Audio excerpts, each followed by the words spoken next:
The fall of the Aztec Empire is a story of blood, betrayal, and the clash of worlds. It is a tale where gods were believed to walk among men, where empires ruled through fear and sacrifice, and where a handful of strangers from across the sea brought destruction to a civilization of millions. This is not only a story of conquest. It is a story of omens and prophecies, of courage and cruelty, of greed and destiny.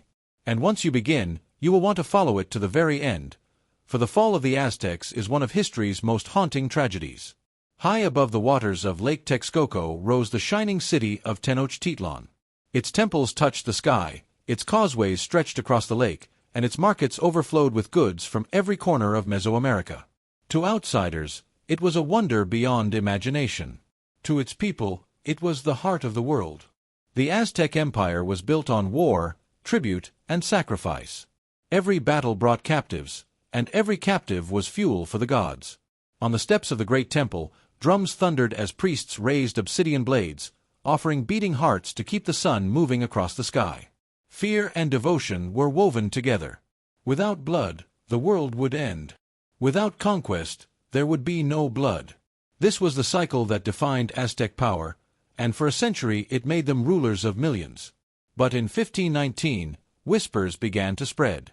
Strange ships had been seen on the eastern shores, floating mountains with white wings. The gods themselves, it was said, had returned. Among them was Quetzalcoatl, the feathered serpent, long promised in prophecy. Into this world stepped Hernancortes, a man of restless ambition. He was no king, no great noble. He was a gambler, driven by greed and hunger for glory. With just 500 soldiers, 16 horses, and a handful of cannons, he set foot on the coast of Mexico. The odds were madness. The Aztecs commanded tens of thousands of warriors, with cities far greater than anything Spain had imagined. Yet Cortés possessed iron weapons, steel armor, and above all, an unshakable will. He saw not danger, but opportunity. The first tribes he met resisted fiercely. Battles erupted, but the thunder of Spanish guns and the terror of mounted cavalry shattered native defenses. To people who had never seen horses or steel blades, the Spaniards seemed like creatures from another world. But Cortés was clever. He understood that the Aztecs had many enemies.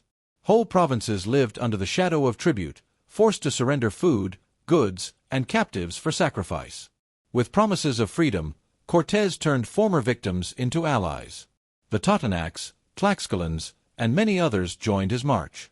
What began as 500 men became tens of thousands of native warriors, united not out of loyalty to Spain, but hatred for the Aztecs. For the first time, the empire's enemies saw a chance for revenge. Meanwhile, Emperor Moctezuma II ruled in fear and uncertainty. He was a man of ritual, of omens, of signs from the gods. The appearance of comets, strange fires, and monstrous births convinced him that catastrophe was coming.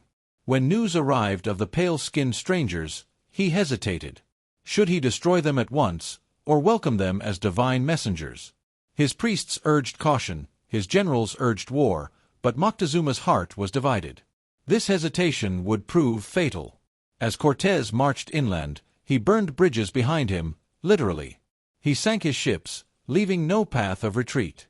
His men now had no choice: conquer or die. Such ruthless resolve bound them together, even as they marched toward the unknown. The journey to Tenochtitlan was brutal. Mountains, swamps, and hostile warriors slowed every step. The Spaniards suffered from hunger and exhaustion, yet their Tlaxcalan allies carried them forward. Blood was spilled, but every battle hardened the invaders. Finally, in November 1519, the Spaniards gazed upon Tenochtitlan. The city seemed to float on the lake, its gleaming temples rising above canals and causeways. To the Spaniards, it rivaled or surpassed any city in Europe. Cortés himself admitted he had never seen its equal. Moctezuma welcomed the invaders with gifts.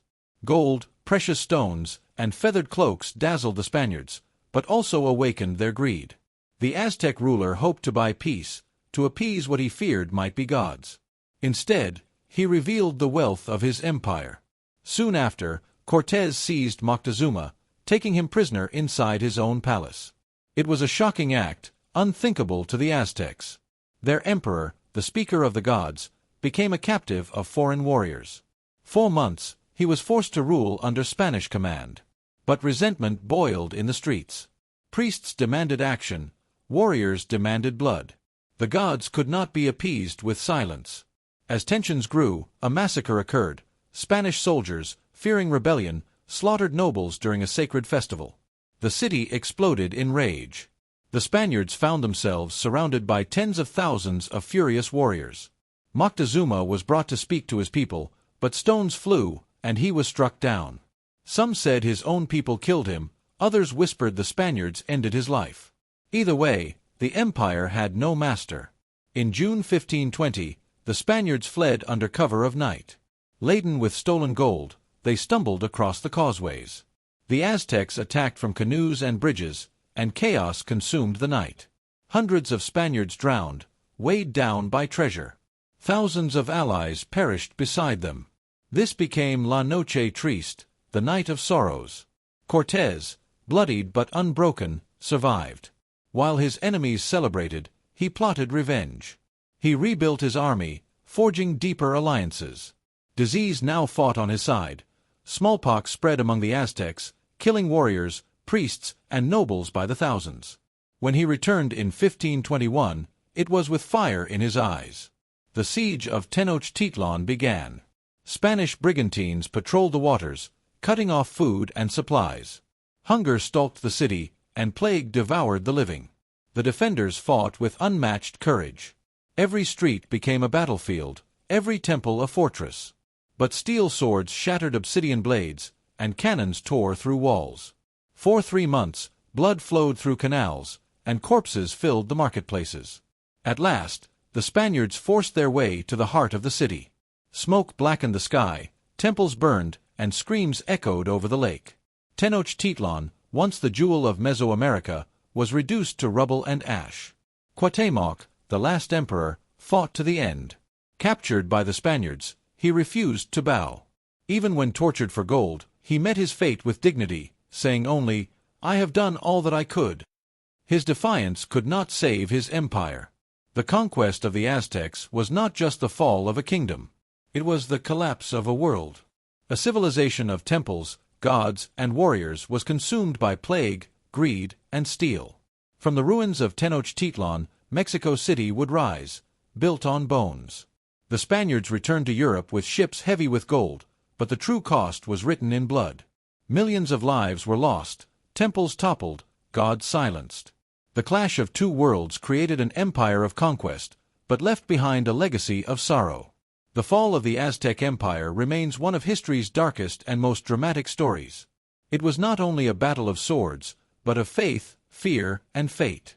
And in the end, it showed how fragile even the mightiest empires can be when destiny turns against them.